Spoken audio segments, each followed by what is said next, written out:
భూగర్భ జలాల మీదనే ఆధారపడి వ్యవసాయం చేసేటటువంటి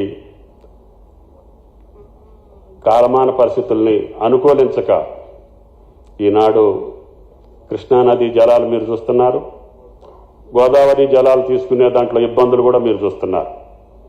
కేవలం వర్షాధారం తప్పితే చిన్న చెరువులు కుంటలు తప్పితే భూగర్భ జలాల మీదనే ఆధారం. వీటిని దృష్టిలో పెట్టుకొని ఈ వ్యవసాయ రాష్ట్రాన్ని కొత్తగా ఏర్పడ్డటువంటి రేవంత్ రెడ్డి గారి ప్రభుత్వం ఏ రకంగా సక్రమైనటువంటి పద్ధతిలో సరైనటువంటి రీతిలో ముందుకు తీసుకెళ్ళటానికి మీ సహాయ సహకారాలు అవసరం అని చెప్పి మేము భావిస్తా ఉన్నాం. గతంలో కూడా ఇరిగేషన్కి సంబంధించి కోటయ్య గారు నబార్డ్ చైర్మన్గా ఉన్నప్పుడు మీడియం ఇరిగేషన్ ప్రాజెక్టులు ఒక 30 ప్రాజెక్టులు ఈ రాష్ట్రంలో కంటిన్యూగా పెండింగ్లో ఉండి 30 సంవత్సరాలు వాటికి అతిగతి లేకపోతే ఆయన గారిని అడిగితే ఒకేసారి 300 కోట్లు ఇస్తే 30 ప్రాజెక్టులు పూర్తి చేసినటువంటి చరిత్ర ఈ రాష్ట్రంలో ఉంది. అదేవిధంగా లిఫ్ట్ ఇరిగేషన్స్ కావచ్చు, వ్యవసాయానికి సంబంధించినటువంటి నబార్డ్ సేవలు కానీ, అదేవిధంగా మొన్ననే నేను చెప్పాను గ్రామీణ బ్యాంకు సేవలు గ్రామీణ ప్రాంతాలు విస్తరించిన తర్వాతనే కొంతవరకు రైతాంగం వెసులుబాటుకు వచ్చింది. ఇప్పుడు మీ శాఖలు కూడా నాకు తెలిసి 6,415 ఈ రాష్ట్రంలో ఉన్నాయని చెప్పారు. కానీ రూరల్ ఏరియాలో మాత్రం కేవలం 1,874 ఉన్నాయి. ఇంకా సంతోషం, LWE అంటే ఎక్స్ట్రీమిస్ట్ ఏరియాలో కూడా ఎక్కువ ప్రాంతాన్ని కవర్ చేశారని చెప్పారు. దానికి ధన్యవాదాలు కూడా తెలియజేస్తున్నాం.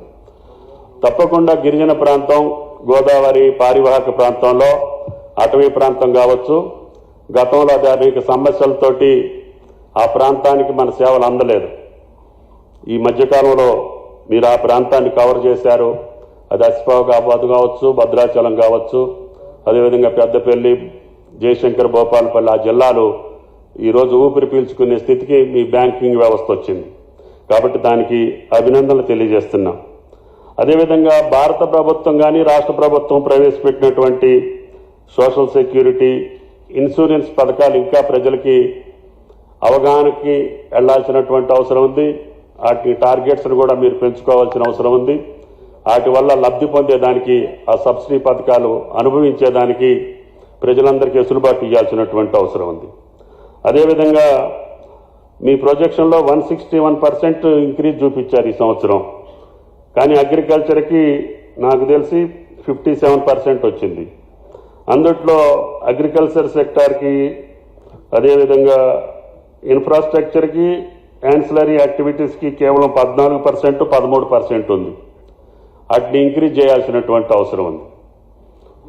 మీ ప్రొజెక్షన్లో 161% కను మా రంగాలకు వచ్చేసరికి బాగా తగ్గిందనేది నా అభిప్రాయం. వాటిని ఆర్బీఐ యాడ్ స్టిక్స్ అంటే ఆర్బీఐ నిబంధనలకు అనుగుణంగా చేస్తున్నామని చెప్పొచ్చు. మీరు ఆర్బీఐ కూడా ఆలోచన చేయాల్సినటువంటి అవసరం ఉంది. ఈ కింది సెక్టార్లకి మీరు ఎక్కువ సహాయం ఇతోధికంగా ఇవ్వాల్సినటువంటి అవసరం ఉంది. అదేవిధంగా బ్యాంక్ కంట్రోలర్స్ అందరూ కూడా ఈ యొక్క మీరిచ్చినటువంటి లోనింగ్ డీటెయిల్స్ అన్నీ రాష్ట్ర ప్రభుత్వానికి సక్రమమైనటువంటి పద్ధతిలో సరైనటువంటి పద్ధతులు అందిస్తే మాకు ఇంకా వెసులుబాటు ఉండే అవకాశం ఉంది. మా పథకాలకి కరెక్ట్గా రేపు రైతు భరోసా కావచ్చు, లేదా రైతు బీమా కావచ్చు, అదేవిధంగా ఇన్సూరెన్స్ పథకాలు కావచ్చు, మీ యొక్క డీటెయిల్స్ మాకు సక్రమంగా సరైనటువంటి పద్ధతిలో రాష్ట్ర ప్రభుత్వానికి అందివ్వాలని చెప్పి మిమ్మల్ని కోరుతా ఉన్నాం. అదేవిధంగా చింతాల గారు చెప్పారు, ఆయిల్ ఫామ్కి సంబంధించి గతంలో ఏపీకి ఒక్కదానికే పర్మిషన్ ఉండేది. మేము గత కొద్ది రోజుల క్రితం తెలంగాణ ప్రాంతానికి కూడా పర్మిషన్ తెచ్చుకున్నాం. ఇంతకుముందు ఒక ఖమ్మం జిల్లాలోనే అవకాశం ఉండేది. ఇప్పుడు తెలంగాణలో ఉన్న 31 జిల్లాలు కూడా ఆయిల్ ఫామ్కి అనుకూలంగా కార్యక్రమం మొదలుపెట్టాం. పెద్ద ఎత్తున కనీసం ప్రతి సంవత్సరం 1,00,000 ఎకరాలు ఆయిల్ ఫామ్ సాగు చేసేదానికి అవకాశం తీసుకున్నాం. దానికి సంబంధించినటువంటి కార్యక్రమాలన్నీ కొనసాగుతున్నాయి. అన్ని బ్యాంకులు కూడా మీరిచ్చిన దాంట్లో RIDF కింద 221 కోట్లు మీకు ఇస్తే అందుట్లో 18,000 మందికి రైతులకు ఆయిల్ ఫామ్ సాగు చేపట్టారు. అందుట్లో మీరు ఇచ్చినటువంటి సహాయం 50 మంది ఉన్నారు.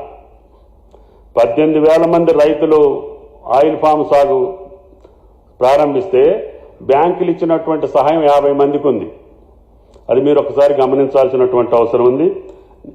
మా రామకృష్ణరావు గతంలో ఉన్నటువంటి పెండింగ్ మొత్తం అగ్రికల్చర్ సెక్టార్కి సంబంధించిన డ్రిప్ కాబట్టి ఇంకా ఇన్ఫ్రాస్ట్రక్చర్ సంబంధించినటువంటి పెండింగ్ బిల్స్ అన్నీ కూడా ఆయన గారు శాంక్షన్ చేస్తున్నారు. కాబట్టి ఆయిల్ ఫామ్కి కావాల్సింది డ్రిప్ ఇరిగేషను, ఆయనకి 3 సంవత్సరాలు అది పంటకు వచ్చే లోపల అతని వెసులుబాటుకు కావాల్సినటువంటి పెట్టుబడి కూడా మేము ఇస్తున్నాం. సబ్సిడీ సుమారు 50,000 ప్రతి ఎకరానికి ఇచ్చే అవకాశం ఉంది. రేపు రాబోయే కొద్ది రోజుల్లోనే ప్రతి జిల్లాలో కూడా ఆయిల్ ఫామ్ ఫ్యాక్టరీ వచ్చే అవకాశం ఉంది. చాలా మంది రైతులు ముందుకొచ్చేస్తున్నారు. కాబట్టి ఆ పంట ఇప్పుడున్న అన్ని పంటల్లో కంటే మేలైనటువంటి దిగుబడితోటి పాటు రాబడితోటి పాటు ఇప్పుడున్నటువంటి ప్రకృతి వైపరీత్యాలకు దూరంగా ఉండేటటువంటి అవకాశం ఉంది. ఇందాక మేడం గారు చెప్పినట్లుగా కోతులతోటి భయం లేదు, తుఫాన్లతోటి భయం లేదు, అదేవిధంగా దొంగలతోటి భయం లేదు. మార్కెటింగ్ ఇమ్మీడియట్గా మేమే తీసుకెళ్లి ఫ్యాక్టరీలో ఇమ్మీడియట్గా తెల్లారి ఆయన అకౌంట్లో పైసలు వేస్తున్నాం. ఆ పంటకు సంబంధించినటువంటి అడిస్టిక్స్ అన్నింటినీ కూడా తప్పించి ఎంతవరకు వీలైతే అంతవరకు ఆయిల్ ఫామ్కి సంబంధించినటువంటి వ్యవసాయాన్ని తెలంగాణ రాష్ట్రం అనుకూలమైనటువంటి రాష్ట్రంగా మీరందరూ గ్రహించి దానికి హితోధికమైనటువంటి సహాయ సహకారాలు అందించాలి. దానికి కావలసినటువంటి సపోర్ట్ మొత్తం కూడా మా ఫైనాన్స్ మినిస్టర్ గారు చూస్తున్నారని చెప్పి కూడా విజ్ఞప్తి చేస్తున్నాం. అదేవిధంగా ఫుడ్ ప్రాసెసింగ్ యూనిట్లు ఎక్కువ ఉంటే మనం పండించేటటువంటి హార్టికల్చర్ పంటలన్నీ కూడా వ్యర్థం కాకుండా ఉంటాయి. దానికి సంబంధించినటువంటి ప్లాన్ మళ్ళీ మీరు ఇచ్చినటువంటి ప్రొజెక్షన్స్లో తూచా తప్పకుండా ఈ ప్రాసెసింగ్ యూనిట్స్ కానీ